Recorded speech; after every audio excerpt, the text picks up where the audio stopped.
Ayan na guys yung ano. Ayan na yung ano natin, dahon. Nagpatulong ako kaya no, kay Hapon kung paano i-design. Ang cute niya. 'Di ba? Hindi siya nabulok. Kaya lang malutong. Pero ang ganda, na-frame ko na siya. Nilipat ko siya sa malaking frame. Ayan guys, maglalaba naman tayo ngayon, tsaka maglilinis ng bahay konti dahil magulo yung bahay. At mag-ano ako guys, mag-ayos ako ng mga gamit, ng mga damit dito sa loob ng cabinet. Bumili ako nito oh. Yan, mga organizer ng damit. Tapos ibubukod ko yung mga pang winter sa ano, sa mga pang summer. Tatry ko to guys kasi mas maganda ata to. Ayan, may zipper naman siya. Pero bago yan, lagay muna natin sa lapag. Maglalaba muna ako. Dami naming labahan. Pabayaan ba? Laba muna tayo. Ayan, laba tayo.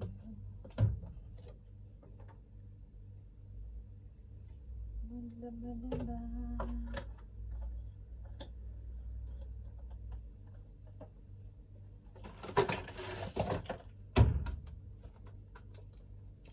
Yan guys. Lapit na ang Pasko. Merry Christmas sa inyong lahat.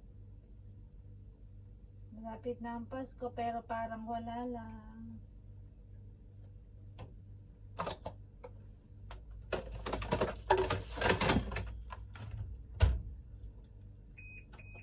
Buti pa sa Pinas, masaya. Smile. Tapos mag-ano ko guys. Magko-coffee tayo. Timpla muna tayo ng aking coffee. Napanood nyo na kung paano ko gawin yung kape ko na. Try nyo guys sa ano, sa Pinas pwede rin. Masarap. Ito yung mga kape sa mga ano, sa mga sosyalan. Yung cafe latte. Ay. Cafe latte. Nilalagyan ko siya ng tubig na kalahati. Tapos gatas. Ayan. Paghahaluin ko yan. Fresh milk to. Fresh milk. Mabusan na tayo. Ito. Busan natin.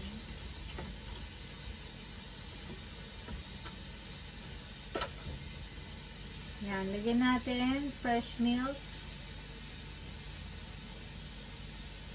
Ganyan. Tapos, gagawin ko dyan guys, pakukuluan ko. Salin natin dito sa aking painitan. Yan, lagay natin dyan. Tapos pakukuluan ko lang siya.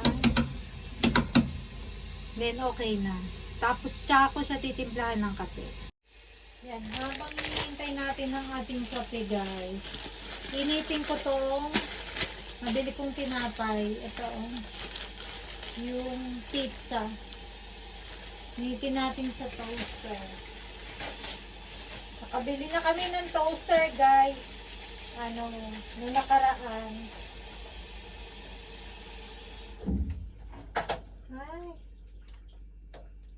Laki.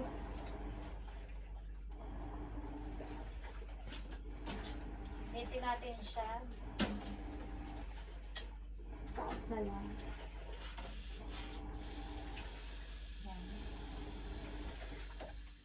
Sayang ang ating tinapay guys, nasunog. Nalakasan ko yung toaster.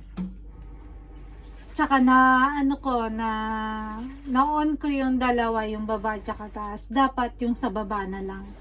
Ay, sayang. Hindi ko na makakain to guys. Kaya tatapon na lang natin to. Ano ba yan? Masarap pa naman tong tinapay na to. Pero okay lang. Tinapay naman dito. Ito na lang. Sayang, hindi mo na talaga siya makakain.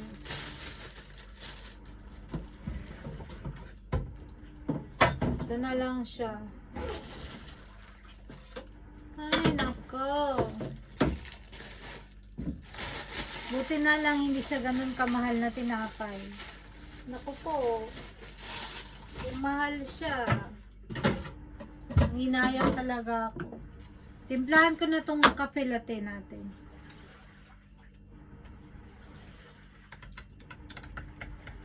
Sarap.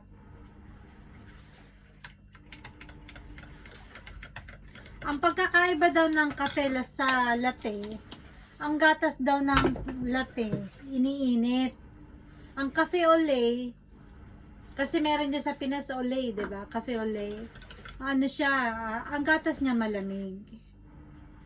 Yun yung pagkakaiba. Sinabi lang sa akin ni Hapon ha. Kaya mas masarap daw kapag cafe latte. Kasi pati yung gatas niya mainit. Okay. Tatanggalin ko tong gilid ng tinapay, guys. Kasi ayoko na ang gilid ng tinapay.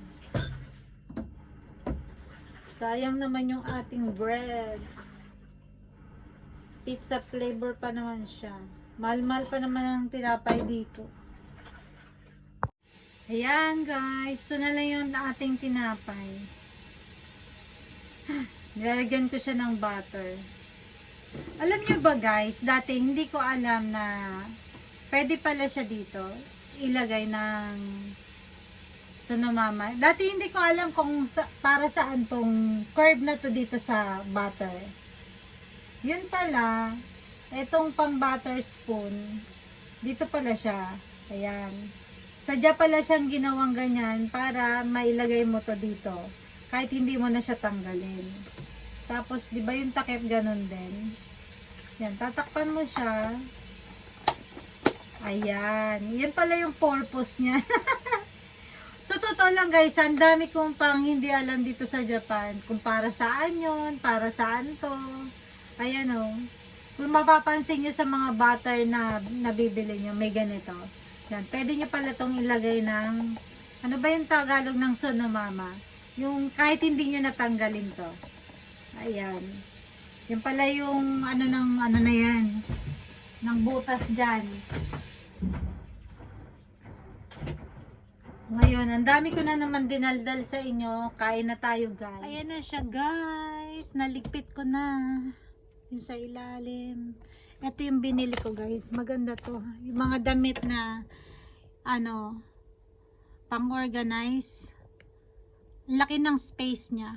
Kahit mukha siyang maliit tingnan, malaki yung space niya guys. Ito rin, maliit siya. Akala ko maliit. Pero marami kang mailalagay. Masisiksik kasi siya. Yan. Yan lang naman yung pinoproblema ko dito sa cabinet. Para hindi siya magulo. Tapos yung sa taas, yun yung mga damitan namin ni Hapon. Tapos yan yung kalat na lilinisin natin. Ay! Aanuhin ko pa yan. Hihimayin ko yung karton kasi hindi pwedeng itapon ng ganyan yan. Kailangan tanggalin mo sa pagkakaayos. Ganito lang naman siya kalasin guys. Madali lang siyang kalasin. Yan. Tatanggalin ko lang itong mga tape na kinabit ko sa gilid. Kasi itong box na to guys, matagal na. Sira-sira na siya. Yan guys. Tapos na natin anuhin itong karton. I-tape ko naman siya. Diyos mio. Napakamatrabaho talaga. Hindi ka pwedeng basta tapon lang ng tapon dito guys. Kailangan talaga iaano mo siyang ayusin mo yung pagtatapon. Hangina pa ako ligpit na ligpit. Ito pa, meron pa ditong karton. Ayan. Ngayon, iti-tape natin siya para hindi siya maano. Kita yung mga labahan ko sa sulok mo. Hindi siya makalat. Ano ba yan? Ayan o.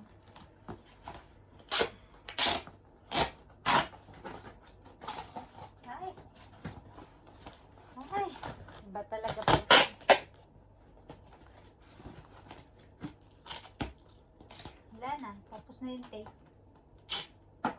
Pero okay na rin. At least na-tape ng konti. Yan. Pwede na rin to. Dito muna siya sa ilalim ng hagdan. Kasi walang space.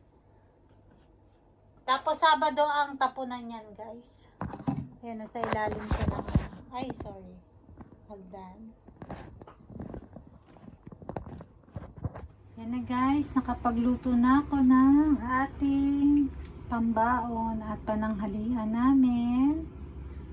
Yan, nakapaglinis na rin ako ng bahay. Tapos yung nilalaban ko ay ano natin yan, basahan. Yan, yung ating ano dyan. Sarap tingnan talaga ng malinis na bahay.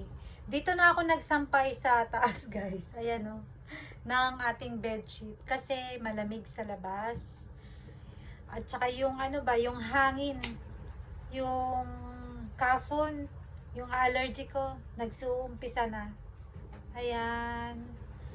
Wow. Hi guys! Ayan, papasok na tayo ng trabaho. Tanghaling tapat. Malamig-lamig dito sa Japan ngayon. Pabago-bago ang klima guys. Minsan mainit, minsan malamig. Ganun.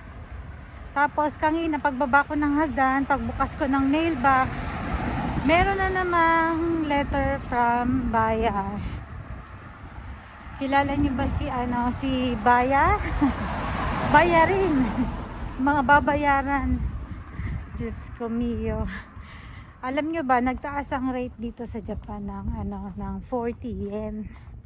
40 yen. Pero pagbukas ko kanina ng mailbox nga, sabi ko nga, yung gas namin, yung gas na yun guys, ginagamit yun sa heater, pampainit ng tubig, mga ganyan.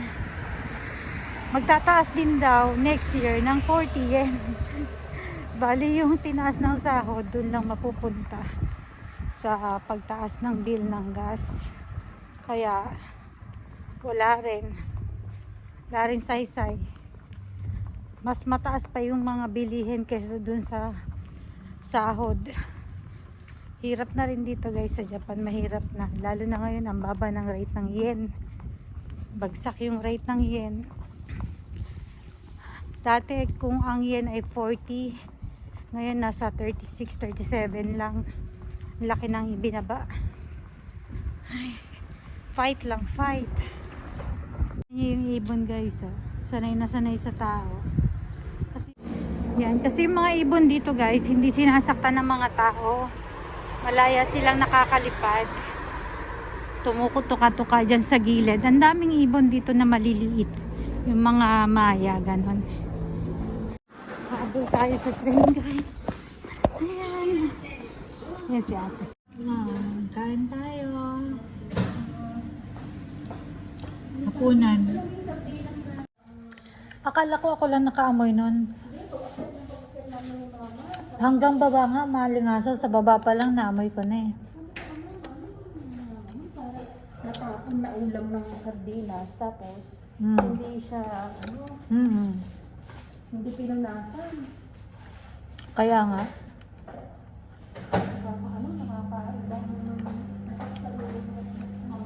Diba? Nakakaano sa ano. 15 yun si mama pinatapos ng tapos. Pinatapos siya. Sa kanya? Nahuli yun.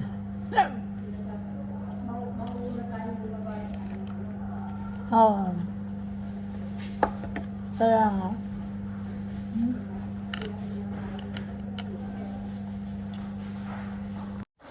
Ay, tapos nang kumain. Dessert naman, ha? Mabilis akong kumain, te.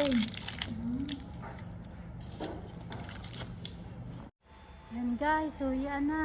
Alas 10 na. Hintay na lang tayo ng train. Parating na. Doon manggagaling. Ay, pagod. Sa ganyan natatapos ang aking isang araw. Sa loob ng isang linggo guys, 6 days tayo may pasok. Ayan na.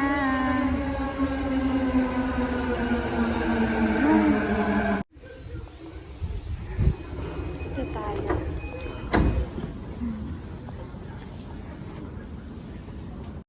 Ayan guys, nakarating na tayo ng bahay. Ay, nakakapagod. Nakapagod pero okay lang. Blessed pa rin tayo. Dahil may trabaho tayo. Ayusin ko lang tong pinagbaunan ko ng mga pagkain ko guys. Bakit? Kasi huhugasan na to. Suka. Kakagutom yung suka. Ayan. Tapos bumili lang ako guys ng yakisoba. Ayan. Para bukas yan na yung kakainin namin. Gagawin ko siyang pansit ng Pinas. Style pansit ng Pinas. Pero yung men natin, yung pinakapansit natin ay para dito sa Japan. Yakisoba ng Japan.